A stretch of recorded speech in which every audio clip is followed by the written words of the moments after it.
Ano na mga kababayan, naniwala na ba kayo sa akin? May ang mga rally-rally na yan, wala mangyayari. O ano na, nasa na ngayon kayo? Yung nagsasabing matapang ako, rarally tayo. Hindi mo lang mangyayari dyan sa rally ninyo, hindi matatanggal na si Marcos. Lalo na ngayon, tingnan nyo, sino na ombudsman? Si Boying Rimulya na. O, dyan na. Ubus lahat yung mga Duterte ninyo. Ako baka Duterte ko, wag kayong magkano Duterte ko. Pero harapin natin ang katotohanan. Hindi na makakaupo ang mga Duterte. Tandaan nyo yan. Hindi papayagan na Amerikano yan. Amerikano ang nagdidikta ngayon. Hindi si Marcos o hindi si ano. Gagawin nila lahat para baliin ang batas. Sirain ang batas. Hindi nyo nalahalata. Ang rally ngayon, ilang paksyon ang nagsasama-sama dyan, nagkakagulo.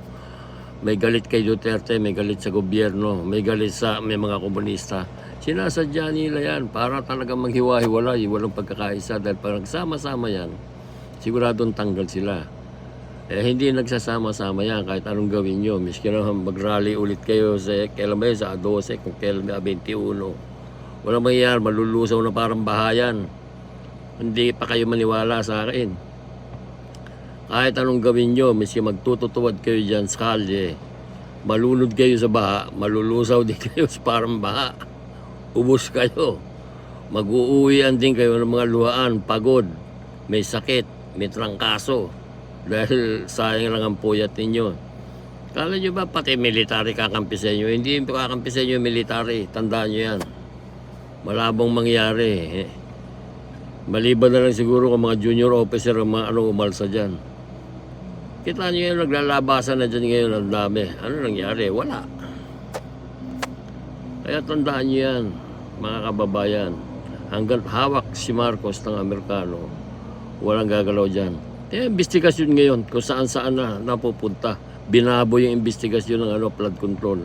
O, anong ginawa na ngayon? Ngayon, nasa mga barangay road na, mga pinupunta kung saan-saan, nagkagulo-gulo na. O, talaga sinadya yan. Binaboy talaga nila para hindi magkaintindihan. Sino mga iimbestigahan? Putang na yung mga kontraktor. Asan na yung mga congressman? Asan na yung mga senador? Bakit walang napapatawag? Bakit wala? Sino?